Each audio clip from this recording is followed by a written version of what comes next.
따져보는 것이, 조사하는 것이 불신앙이 아니라 건강한 신앙생활의 과정이라는 사실을, 진실된 아멘을 하기 위해서는 이런 과정이 필요하다는 사실을 우리에게 다시 한번 보여주고 있습니다.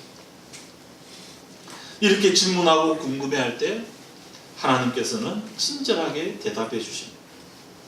믿지 못하고 그냥 아멘하지, 이렇게 윽박지르고 꾸짖는 것이 아니라 대답을 해주십니다. 모세가 하나님을 믿지 못하고 계속 이것저것 테스트할 때 계속 하나님께서 대답을 해주신, 나중에 하나님이 기가 막혀 할 정도로까지 대답을 하십니다. 기드온을 하나님이 부르셨을 때 기드온이 말도 안 되는 기적을 요구할 때마다 들어주시고, 나중에 300용사를 뽑고 난 다음에도 의심하니까 적진에 가게 하셔서 적들의 대화를 듣게 함으로써 하나님께서 그의 의심을 풀어주는 이런 과정들을 거칩니다. 마리아에게도 마찬가지입니다. 마리아에게 설명하고 계십니다. 이것이 성령의 능력으로 가능할 것이다. 친척인 엘리사벳의 예를 들면서까지 하나님께 불가능한 일은 없다. 사실은 가능 여부보다는 왜 나에게 이런 일이 일어날 것인가가 더 궁금할 수 있는데, 하나님께서는 그 마리아에게 차분차분 하나하나 설명해 주시면서 하나님의 부르심, 하나님의 능력, 이런 것들을 자꾸 설명해 주시는 가운데 마리아가 하나님을 깨닫게 되고 발견하게 되고, 무엇보다도 자신이 어떤 존재인가를 발견하게 됩니다. 그래서 다음 마리아의 반응은 받아들이는 것입니다. 보십시오. 저는 주님의 여종입니다. 당신의 말씀대로 이루어지기를 바랍니다. 처음에는 당황해하고, 그 다음에는 질문하고, 그리고 난 다음에는 받아들임으로 그녀의 이 반응이 점점 더 바뀌어가고 있습니다. 어떻게 이런 반응이 나옵니까? 내가 주님의 여종이라는 사실, 주님께서 쓰시고자 하면 나를 내어놓아야 된다는 사실을 깨닫고 있기 때문입니다. 내가 주인이 아니고, 내가 나의 삶을 계획하고 내가 나의 삶을 움직이는 것이 아니라 내 삶을 움직이는 분은 하나님이시고, 그 하나님을 주인으로 삼아서 그를 기쁘게 해드리는 것이 종으로서의 마땅한 삶이라는, 종으로서의 자기 인식에 따른 그런 반응입니다. 내 뜻대로 마옵시고 아버지의 뜻대로 되기를 바라나이다. 아들을 바쳐라. 죽였다가 다시 살릴 것을 믿고 그냥 거기에 따라서 칼을 드는 아브라함. 방주를 만들어라. 사람들은 비웃고 조롱하지만 그럼에도 불구하고 묵묵히 만드는 노아. 이방인을 위해서 쓰임받아라. 바로 이방인 전도에 뛰어드는 바울. 그냥 이 땅에서 잘 일을 하다가 갑자기 하나님이 부르시니까 알바니아로 가서 거기에 있는 우리 NK들을 섬기고 있는 이덕균 선교사님 가정. 예기치 않은 부르심, 받아들이기 힘들고 좀 이해하기 힘든 그런 사명들. 처음에는 당황해하고 왜 나입니까? 저는 안 됩니다 묻고 버틸 수도 있습니다.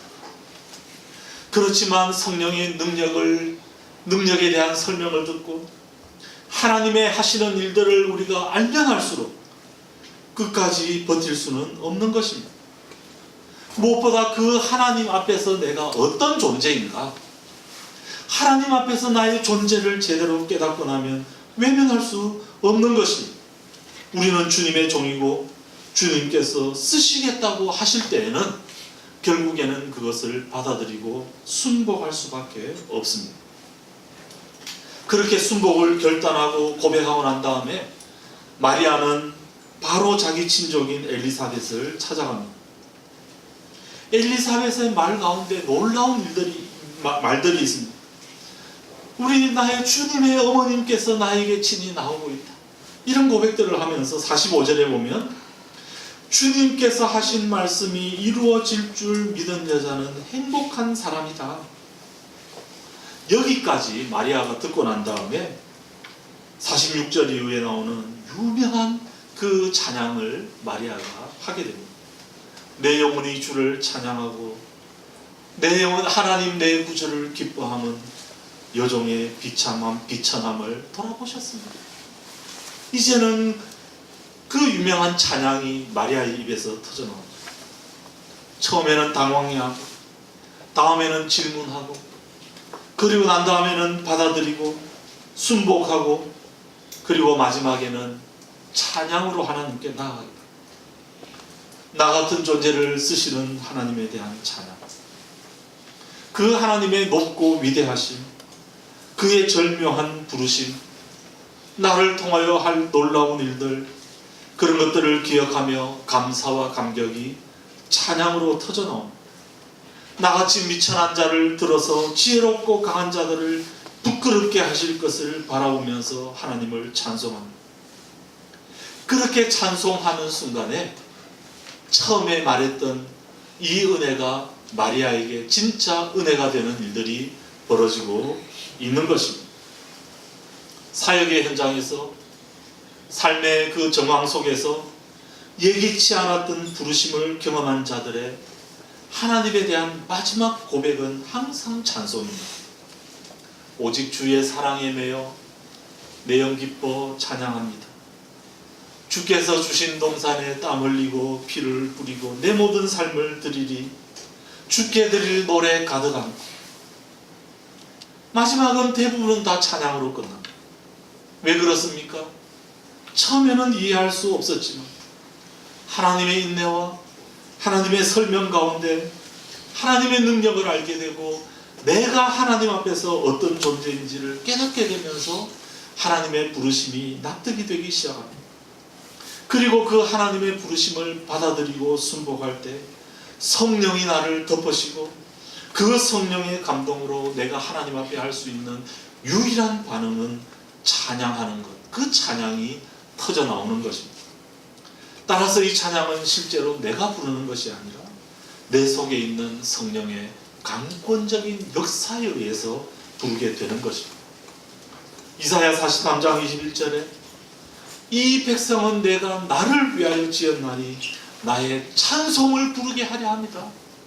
사막의 길을 내시고 광야의 물을 내시고 그래서 당신의 백성들을 위해서 온갖 좋은 기적들을 베풀어 주신 그 하나님을 찬양하도록 하기 위해서 우리를 지어주셨다. 그렇게 말씀하고 있는 것입니다.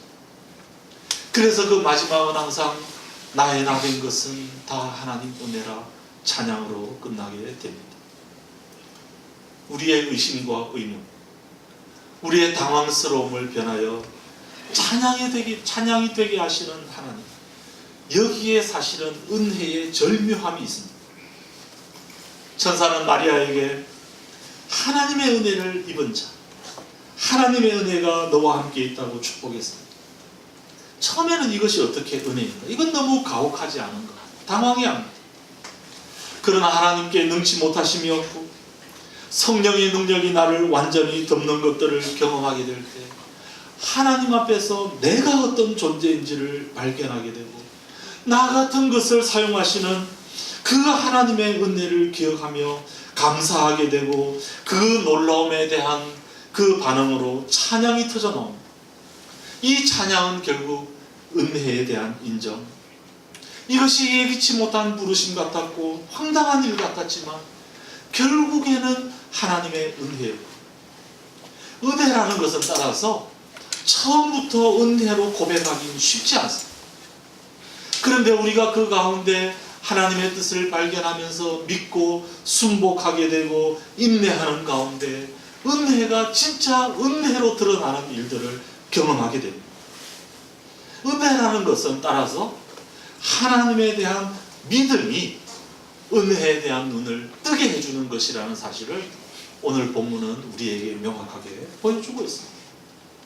성전에서 구걸하던 안전뱅이 생각해 보십시오. 그는 은과 금을 구하였는데 베드로와 요한이 그것은 없다고 합니다. 급 실망합니다. 그런데 은과 금이 아니라 건넌 놀라운 일들이 펼쳐지게 됩니다. 그는 은과 금을 가지는 것이 은혜인 줄 알았지만 그것보다 더한 일이 그를 기다리고 있습니다. 걸었고 뛰었고 주님을 찬양하는 일들이 벌어집니다. 은혜는 내가 가진 틀을 벗어나고 나의 상상을 초월해버립니다. 나는 이해 못하고 나는 받아들이기 힘들지만 사실은 하나님의 뜻이 내 삶에 이루어짐으로써 생기는 놀라운 일들, 나로서는 상상할 수 없는 일들이 펼쳐지기 시작합니다. 그렇기 때문에 그것이 하나님의 은혜가 되는 것입니다. 백세에 낳은 눈에 넣어도 아깝지 않은 아들을 바쳤다. 정말 황당합니다. 그렇지만 거기에 순종하고 나갈 때 하나님께서 직접 예배해 놓으신 그 은혜를 경험하게 되고 그가 예수 그리스도의 조상이 되는 놀라운 영광을 얻게 됩니다. 애굽으로 들어가라. 나는 못한다. 그렇지만 하나님의 설득에 따라 그렇게 순종하며 나가게 될 때 이스라엘을 구원하는 역사들이 그곳에서 일어나게 됩니다. 고기 잘 잡고 그냥 이 땅에서 부자가 되는 일들도 그런 일들을 계획하고 있는데 그 모든 것을 버려두고 나를 따르라. 그렇지만 그것을 따랐을 때 하나님의 놀라운 교회가 이 땅에 세워지는데 쓰임받는 일들이 일어나게 됩니다. 성경은 이런 어떻게 보면 황당한 부르심의 이야기입니다. 하나님이 내 삶의 침투에 들어옵니다. 내가 예상치 못했던 일들입니다. 처음에는 당황하고 버티게 되지만 그것을 받아들이고 순복하게 될 때 우리의 의심이 변하여 찬양이 되게 하시고 그 가운데 진짜 백이 하나님의 은혜를 경험하게 하시는 스토리가 바로 성경의 이야기이고 그 이야기의 절정에 마리아의 이야기가 있습니다. 그리고 그 여백 가운데 우리도 들어가게 하고 계십니다. 하나님의 궁극적 은혜를 지금은 우리가 이해할 수 없습니다. 그렇지만 마리아처럼 한 단계 한 단계 밟고 나아갈 때 결국에는 이 모든 것들이 하나님의 은혜임을 고백하게 하실 것입니다.